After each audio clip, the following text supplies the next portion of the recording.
Magandang gabi po sa ating lahat at welcome po sa ating daily evening devotional. At sa gabi pong ito, tayo po ay pangungunahan ni Brother Renzel Dulawen sa pag-aaral po ng book na God's Amazing Grace. Ngunit bago po yan, tayo po muna ay umawit na ating opening song at susundan naman po ito ng opening prayer ni Sister Kai. So tayo po ay umawit ng may kagalakan para sa ating Panginoon.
Tayo pong lahat ay manalangin. Ama naming banal, nasa kataas-taasan ng mga langit, kami po lubos na nagpapasalamat sa inyong paggabay at proteksyon po sa amin sa buong araw na ito. At kami po umabot sa mga oras na ito at muli po ay makapakinig ng inyong banal na mga salita.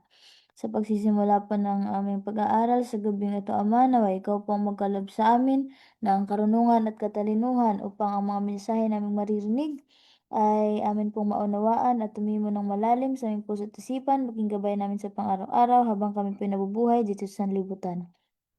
At ganoon din naman po sa aming tagapagsalita, naway puspusin niyo po siya ng karunungan at katalinuhan upang kanya po itong maisalaysay ng maayos at malinaw at naway itago niyo po siya sa likuran ng inyong krus upang lahat po na mamutawi sa kanyang mga labi ay naaayon lamang po sa inyong banal na kalooban.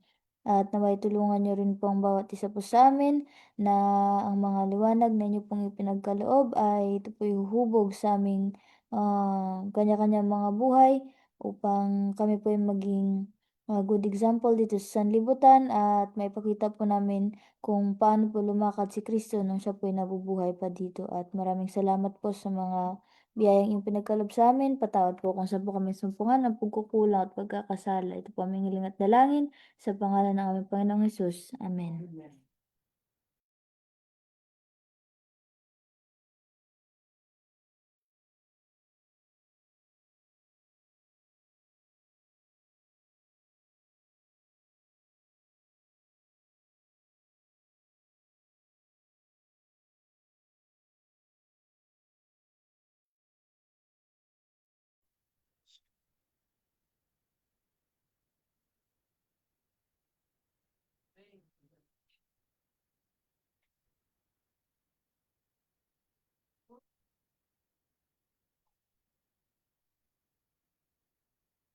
So, good evening po. Calling.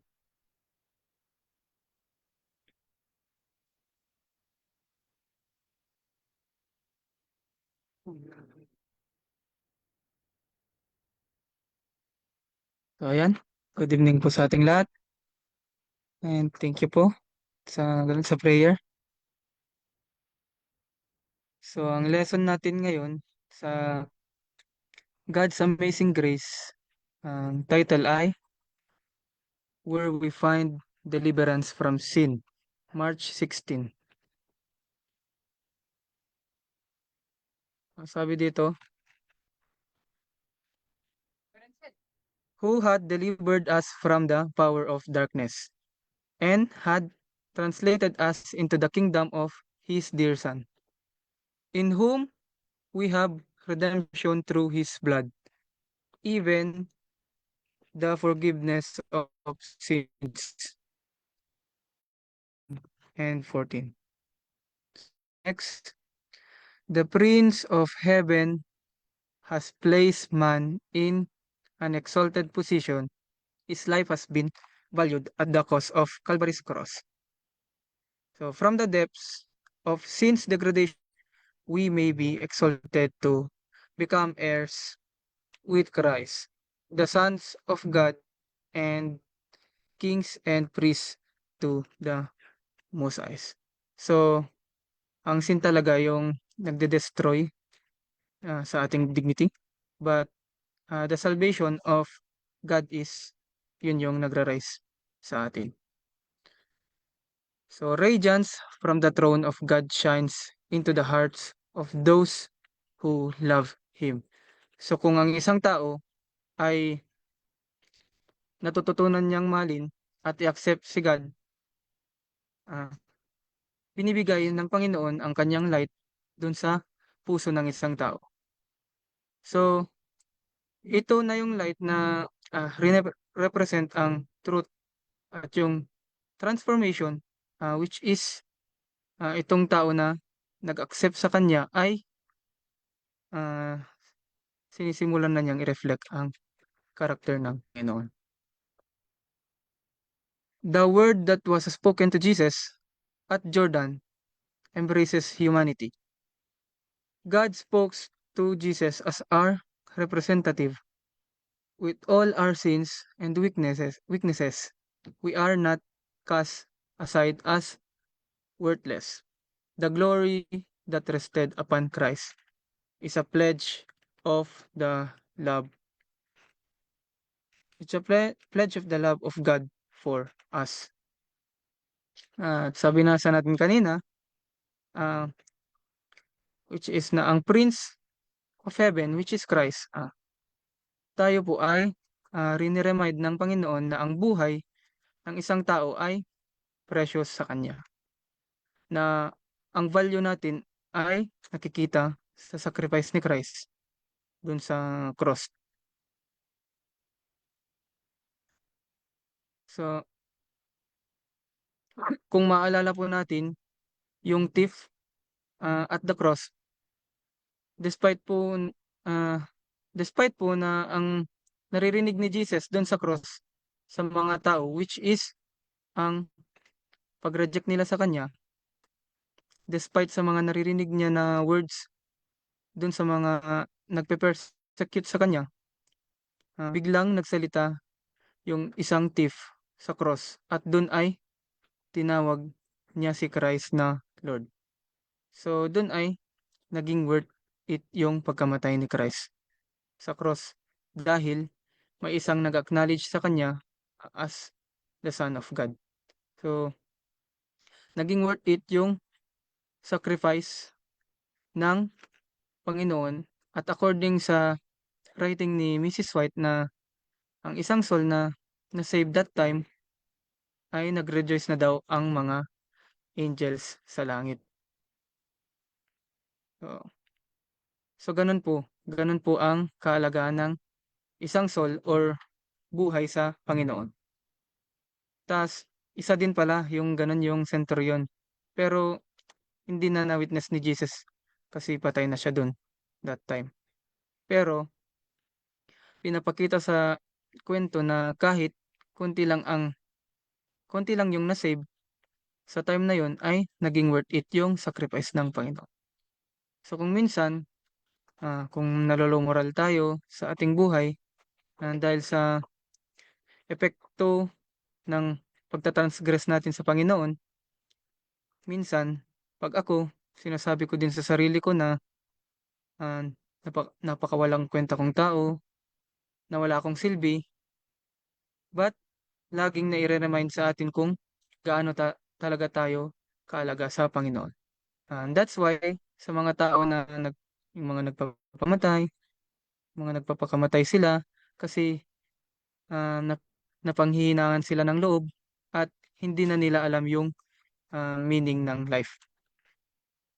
So sa atin, or kung sa mga kaibigan man natin na may pinagdadaanan, trabaho natin na mag-light sa kanila or ipaintindi sa kanila kung ano ang meaning ng life. Lalo na we believe naman na nasa atin ang light. So trabaho natin na intindihin ang ating kapwa, lalo na sa mga kaibigan natin na may pinagdadaanan sa buhay at sa tingin nila na wala na silang kwenta, wala silang silbi para mabuhay dito sa mundo. So yun po, ah,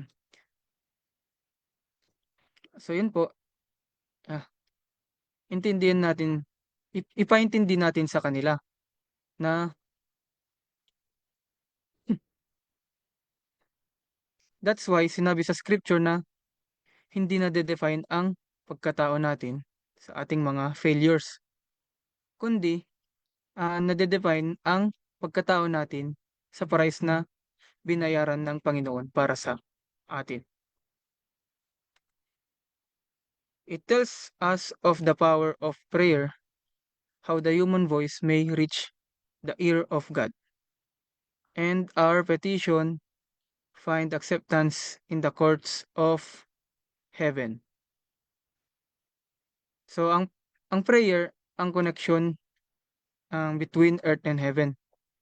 Sa pamamagitan ni Jesus, ang ating prayers ay nakagadating sa langit at ina-accept sa heaven.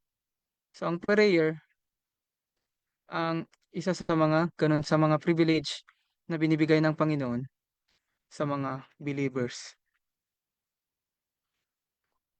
By sin, earth was cut off from heaven and alienated from its communication, but Jesus has connected it again with the spear of glory. His love has encircled man and reached the highest heaven. So, yung sin talaga, yun ang nagkreate ng separation sa atin, sa Panginoon. But si Jesus, He restored that broken relationship. Through Him, uh, yung barrier between us and the heaven ay na-remove sa pamamagitan ng kanyang pagdating dito sa lupa. So, si Jesus ang naging bridge natin para mai-connect, mai-reconnect ang humanity sa Panginoon. Kaya nga sinabi sa John 14 verse 16, I am the way, the truth, and the life, which is stated na ang exclusive path to God the Father, the embodiment of divine truth. Source po ng eternal life ay si Jesus. So, yun po. The light which fell from the open portals upon the head of our Savior will fall upon us as we pray for help to resist temptation. So dito ay tinuturo sa atin na yung divine help na nag-strengthen kay Jesus ay yun din yung divine help na tutulong sa atin kung tayo ay nagpe-pray during sa trials natin sa temptation.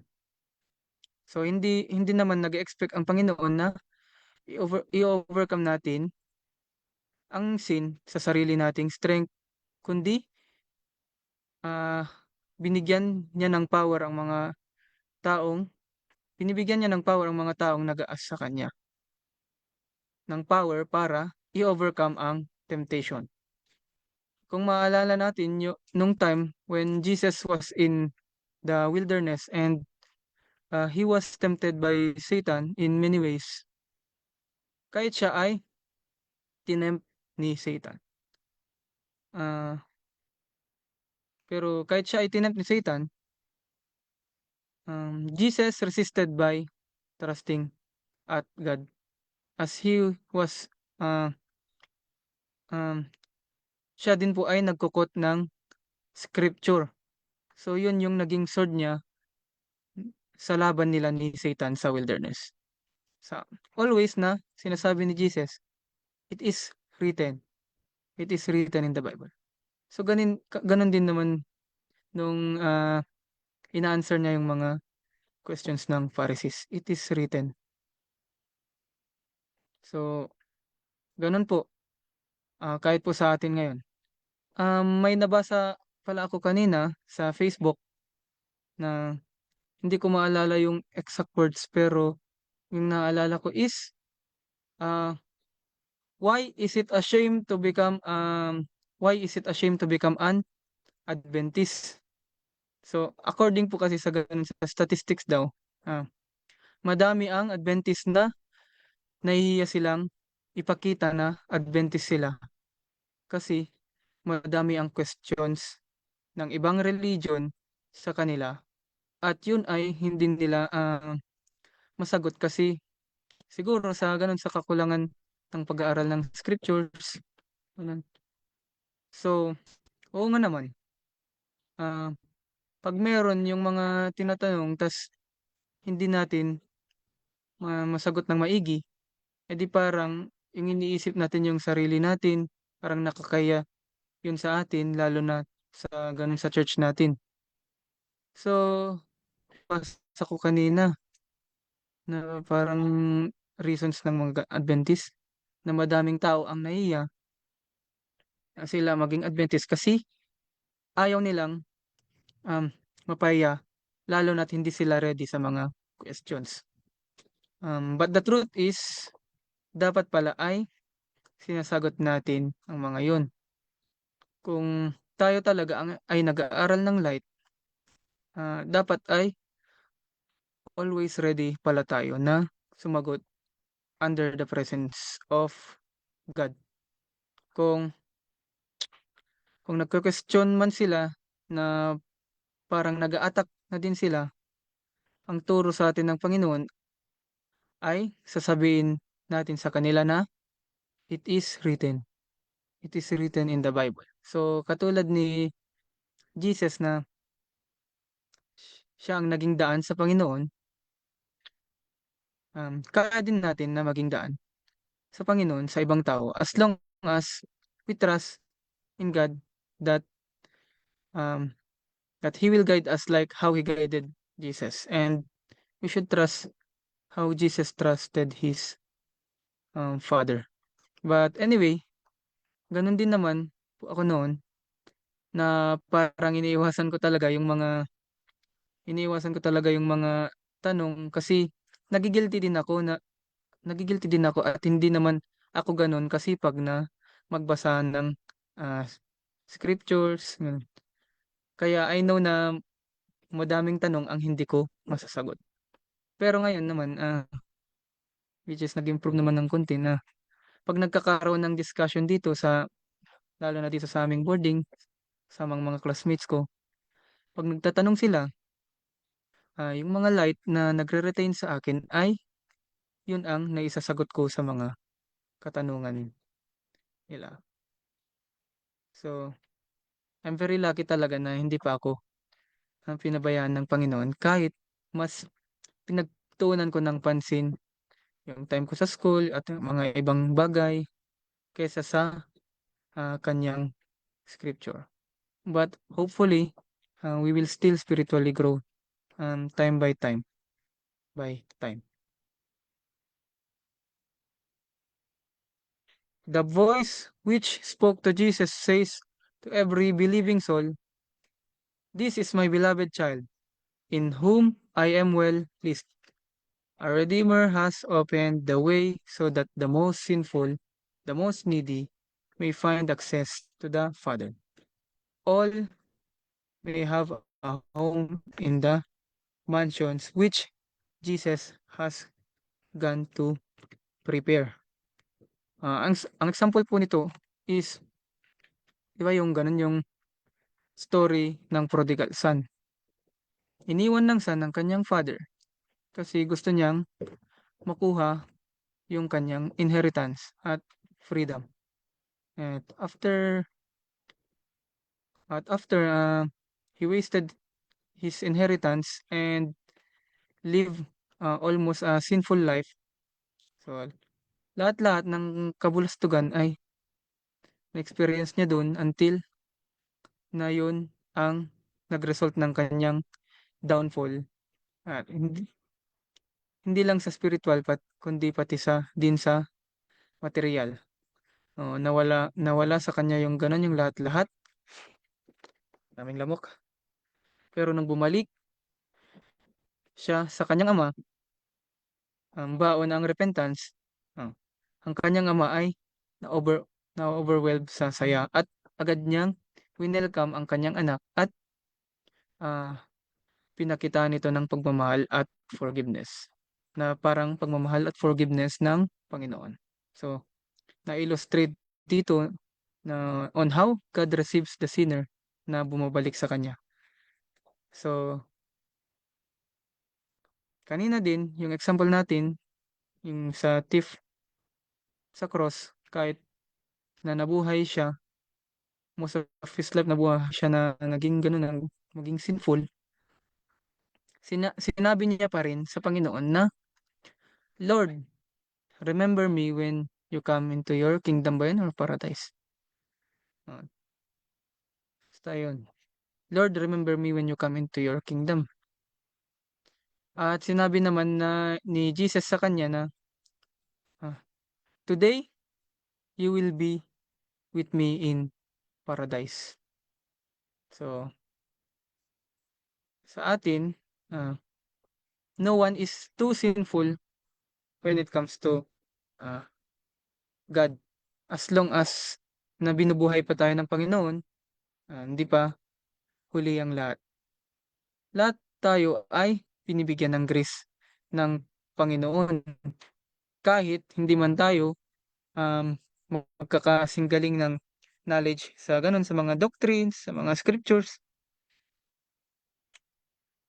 Yung thief nga sa cross, yung ganun nga, yung thief nga sa cross, ay wala naman ng ganun, wala naman ng time yun na nag-aral ng scriptures. Wala na siyang time na nagbaptize at gumawa ng mga kabutihan nung meron pa siyang pagkakataon na gumawa ng kabutihan. But that time ay naramdaman niya talaga yung grace ng Panginoon. At doon ay talagang he fully accepted Jesus as his Savior. So yun, through Jesus, every believer can be called, um, every believer can be called as God's child. So next. So yun na pala. Yun na.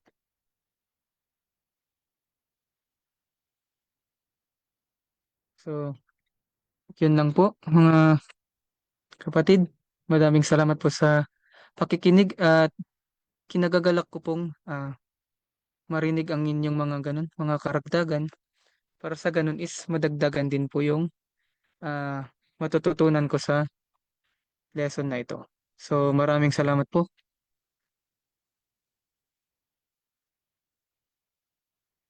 Ano ba to? Stop share.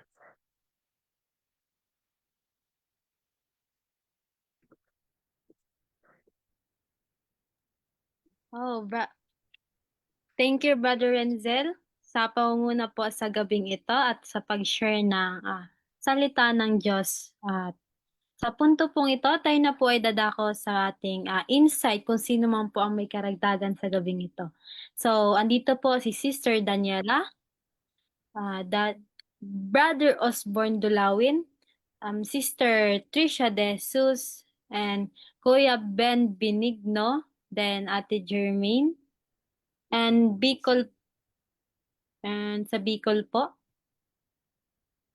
kung may gusto man po kayong idagdag.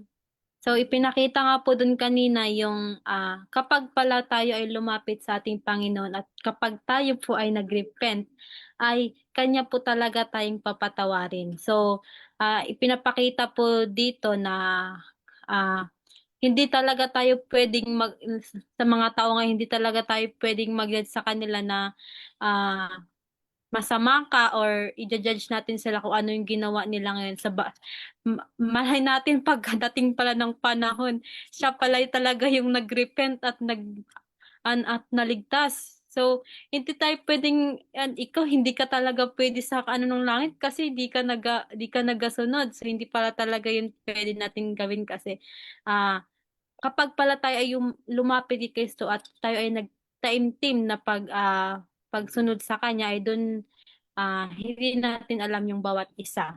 Then, sabi din doon kanina, tulad ni Jesus na siya po ay naging siya yung naging dahilan para yung ating mga prayer ay umabot sa ating Ama, ay maging isa din tayong daan para sa ating mga kapatiran na mga hindi wala pa sa katotohanan na pumunta din sa atin or makiisa din sa atin. So, dapat maging liwanag din tayo. So, tulad ni Jesus na naging liwanag siya sa atin para yung ating mga prayer, ating mga pagdadasal ay mapunta sa Ama. So, maging ganun din tayo sa mga kapatiran natin na hindi pa natin kapanampalataya. So, by the grace of God na sana ating makamtan po yun. At sino pa po ang gustong magdagdag? At sa mga sa Facebook live naman po, pwede po kayong mag-comment at babasahin po namin kung meron man po kayong gustong idadagdag. Nandito din si Brother Rob. You want to give insight? And Kuya Ben, Brother Ben, baka meron kang karagdagan.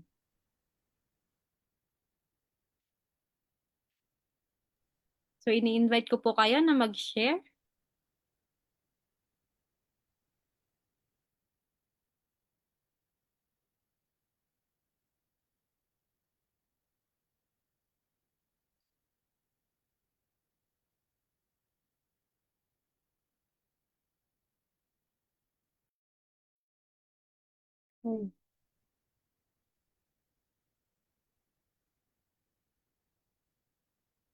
Baka meron po kayong gustong i-emphasize sa topic natin.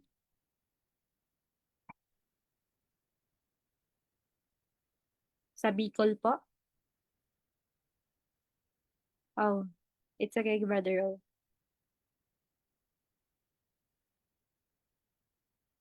At kung wala na po, at naintindihan na ang ating topic ngayong gabi, akin na pong kina-close ang ating dulang at tayo na po ay awit ng ating closing song and closing prayer naman po ni Brother Renzel Dulawi.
Let us pray.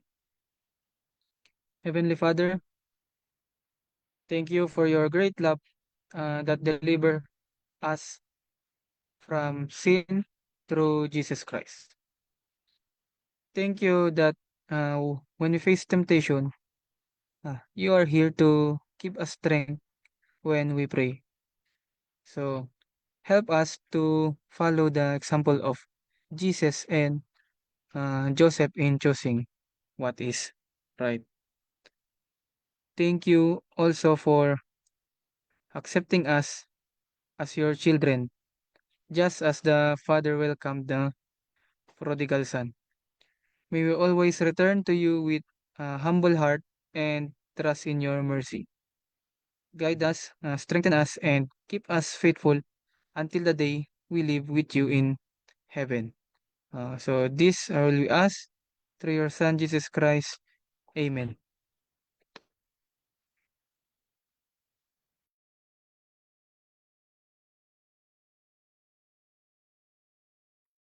So maraming salamat po sa mga nagsama po sa amin dito sa Zoom and sa Facebook Live at sa mga participants po at lalong-lalo na po kay Brother Renzel Dolawin at sa ating technical coordinator sa pamumuna sa ating sa gabing ito. At inaanyayahan ko po ulit kayo sa ating evening devotional 6 p.m. then morning devotional 5 a.m. So magandang gabi po sa ating lahat at pagpalain po tayo. Joke!